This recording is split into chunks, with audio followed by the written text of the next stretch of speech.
Hi, I'm Jay O'Brien. On Veterans Day, we heard from two Aggie veterans, Lieutenant Colonel Buck Henderson and Colonel James Woodall.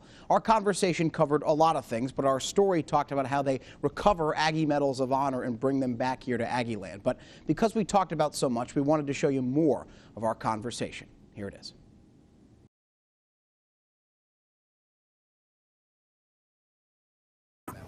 Well, it started out as a typical morning. My battalion, our main mission was to secure Highway 19 from about 25 miles of highway. It's kind of like from here past Navasota, but about 25 miles. And normally, I would get in my Charlie, that's command and control helicopter, and fly out each morning and fly the highway and stop at I had two fire bases. I'd stop and visit the troops, or might stop at we had strong points scattered along the highway to prevent ambushes. Well, there was a very large convoy coming in that morning. There's probably 100 vehicles in it out of Quignon up to, actually we're going up to Pleiku to supply the 4th Infantry Division. And so they had to pass through our area of operations. And like I said, normally I flew each morning, but that morning, for some reason, I decided, well, I'm going to go in my Jeep. And so I just left the front gate of Camp Radcliffe, just outside of Ankay, when I heard some explosions. And then suddenly the radios came alive, and people were talking about there was a convoy that was hit, and this was the morning convoy. And so I sped out. I was out there within maybe 3 or 4 minutes. I got there, and a lot was going on. And I was at the head of the convoy. So I went up to the first truck and told him that, I started moving the trucks out of there because it was probably an NVA company, but they were a little farther down, so I thought. And so I started getting these trucks, moving them out of the way. And I went over to the gun truck. We spotted a couple of NVA in a hole. One had an RPG, and I don't know what else they had. But anyway, I had my driver and my artillery officer with me. So we assaulted these guys, and we eliminated them. And about that time, a Popular Forces platoon came out of Ankay, to help out, and I put them onto a line and started, got them in the action. And then a few minutes later, the reaction force came, my troops in personnel carriers. They arrived, and I put them on line, and we started sweeping the area. And afterwards, we referred to it as it was on Valentine's Day. We referred to it as the St. Valentine's Day Massacre because we killed a whole bunch of them. And but I know we lost one Popular Forces soldier, and I think might have lost one or two in the convoy.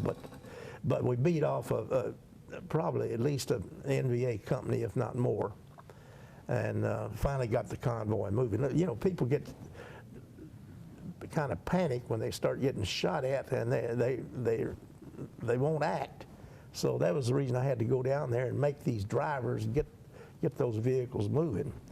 So that's essentially what happened. A lot went on that day, but that was essentially the short story. I read your citation. It says that your actions saved a whole lot of lives. The casualty count that you just recounted to me is quite small. Do you feel like that's true? Well, I know I got a bunch of people out of the area, so save them. As I mentioned earlier, we had 42 helicopters, but down in maintenance, we had one helicopter that was ours, maintenance, and when we would be taking people like Colonel Woodall and infantry troops out to the areas that were pretty rough and tough, I'll put it that way, dropping them off. Our helicopter maintenance, we'd be up about 2,000 feet, and you always felt a little guilty dropping them off, but they were sure happy to see us when we came pick them up, you know, that made me feel good about that. But I have a lot of respect for all of those guys that spent days and nights in the boonies, as we'd say. But that was out of Benoit. We were pretty fortunate to be there. And the next assignment, when we were at the depot out of Quy Nhon, we were out in the Korean sector, which we were very fortunate. They were pretty tough on the Vietnamese, and so it was pretty good. We'd get rocketed and mortared some, but it wasn't that bad. The last assignment up at Da Nang, we were north of Da Nang, what they call Rocket Alley. We had quite a few rockets and mortars all the time coming in from the north up towards Pleiku. But you're in an assignment like I was, where you traveled a lot of the country, you have a lot of respect for the guys that were out and other people that were out in the boondocks. So I can say saw a lot of your good friends not make it, but consider very fortunate that anybody came back. I think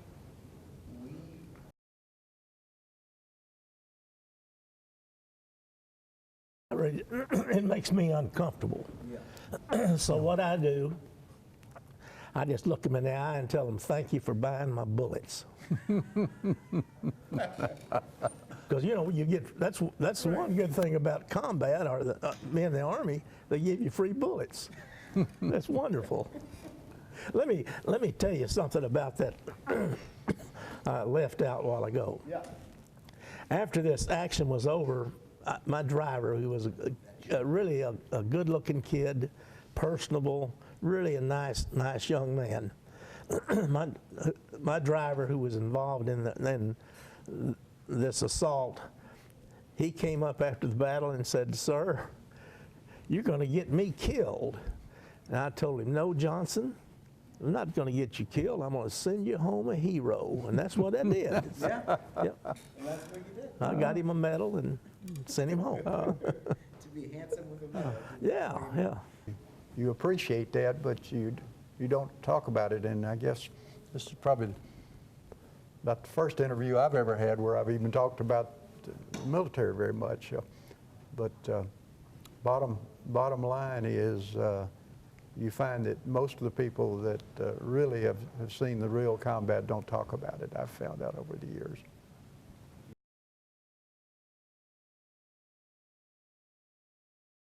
Start, if I may, first and say my respect goes to Colonel Woodall for being the driver on this, and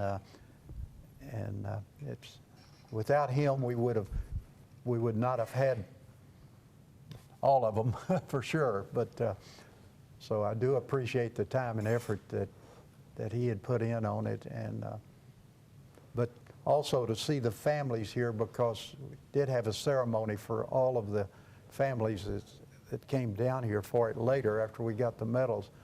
To see the look on their faces and all of that, it just makes you want to cry in a way.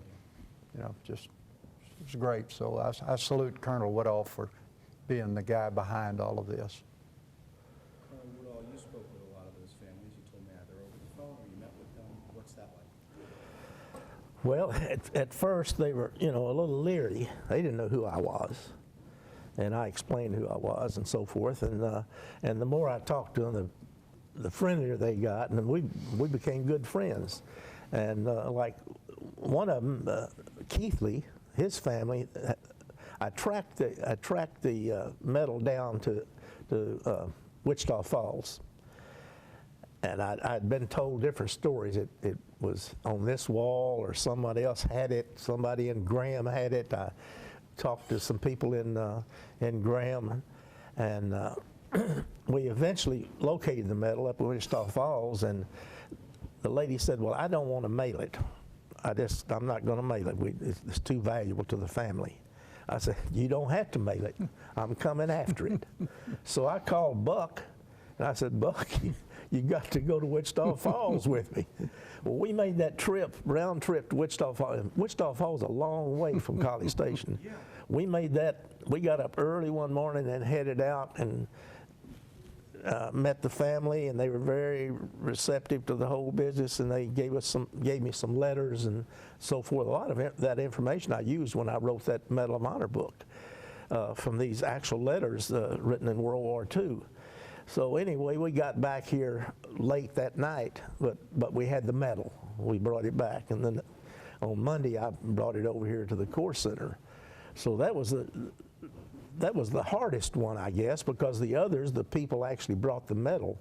On the Hughes medal, I discovered that it was in the museum down in Refugio, and I thought, oh, you know, we'll never get a medal from a hometown boy out of the local museum. But I went to the family and we worked it, and just before I approached the family for the second or third time, I learned that some medals had been stolen out of that same museum. So I called and I said, look, we've got the Corps Center, we've got a collection of guns worth several $1 million, and we've got other collections that are very valuable, and we have a very secure system on the building. So, and you've got that medal down there in Furio, and they've already lost some medals just last week. You know, someone stole some medals, and you know, how secure is that Medal of Honor? It's very valuable.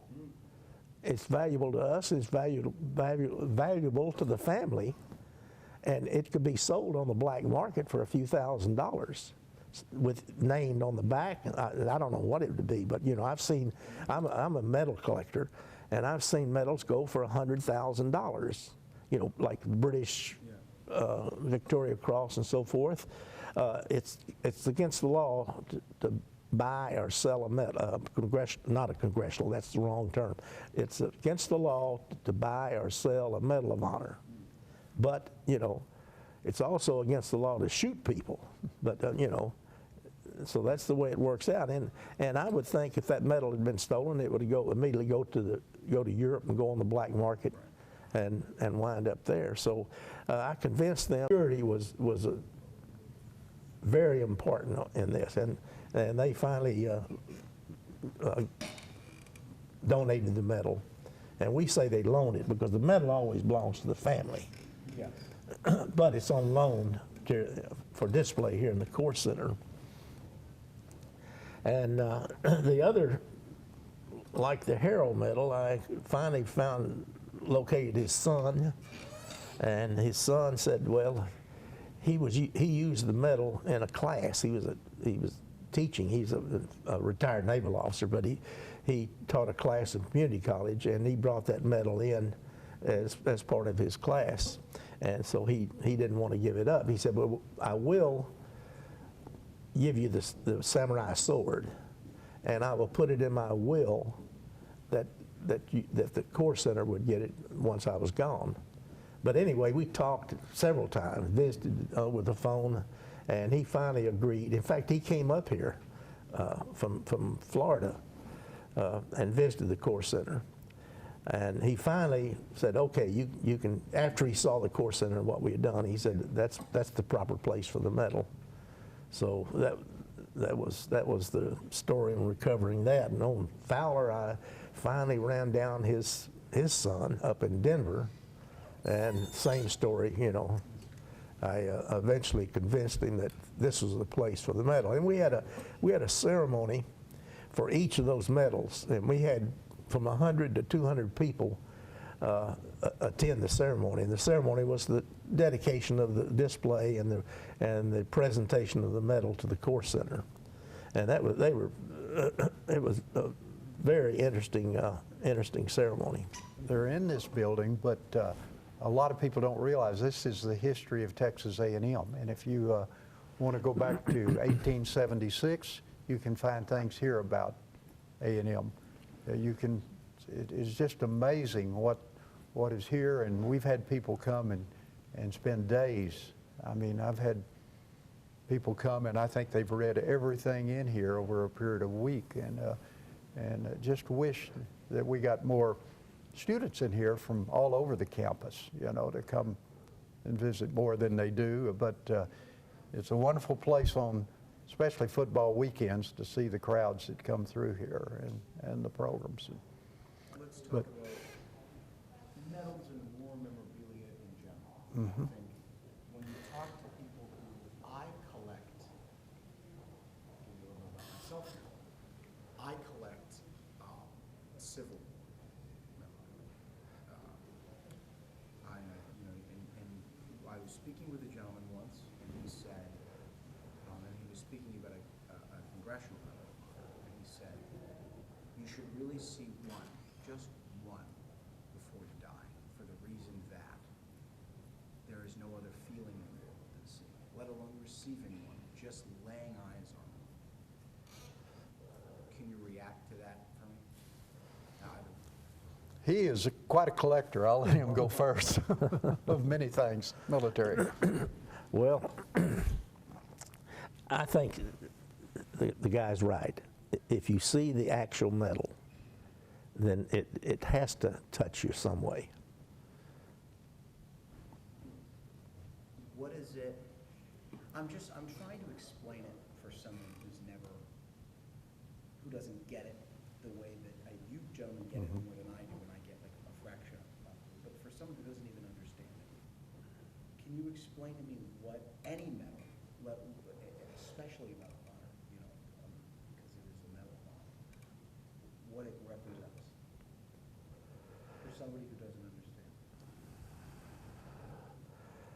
I really don't have an answer for that. Yeah, I know it's a heady question. Yeah. I'm just trying to nail it. It's above and beyond. And, if you do read citations for, as he was talking, the Distinguished Service Cross, you'll find that there's thousands over the years of people that came very close to getting the Medal of Honor for what they did too. So, that's a large number of people we have a lot of respect for. Well, for every valor medal you see, there were untold numbers that didn't get the medal but should have. And it's in some cases someone does a valorous act, but everybody else is killed. So there's no one to eyewitness. There's no eyewitnesses left, and you have to have eyewitnesses for these medals. And the system's pretty good, but like any bureaucracy, papers get lost. And there are so many citations that have been lost, and the people didn't get the medal they deserved. In fact, we're still finding people from World War II and Vietnam that are being awarded medals 20 years, 50 years later. So it's an imperfect system.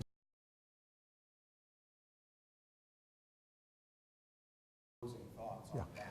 Well, let me say, anytime our country has gone to war, been in trouble, the Aggies are there in strength. World War I, the entire class of 1917 volunteered. This is before they graduated. This is in April of 1917. The entire class volunteered. And it's estimated that over 50% of all living graduates of A&M served in World War I. And World War II, we had the highest number of officers, even including the military academies. So we were there. Vietnam, I just worked recently on a list of people that died during the Vietnam era, and I think it's over 200 that we've identified so far. So the Aggies are willing to go, they're willing to fight, and they're willing to die for their country and for their school. Okay? I'd like to go back and just throw a dab of history, and if I could, when I retired from the Army and came back here, we were a member of a small number of schools, VMI, VPI, Norwich, the Citadel, that had military college ratings. And at that time, Dr. Vanderbilt was president, and I took a little trip to 4 of the military schools, not the academies, but the schools, and wrote up why we should have a retired flag officer or general officer, admiral here as commandant of the Corps of Cadets. Like all of those schools had someone like that.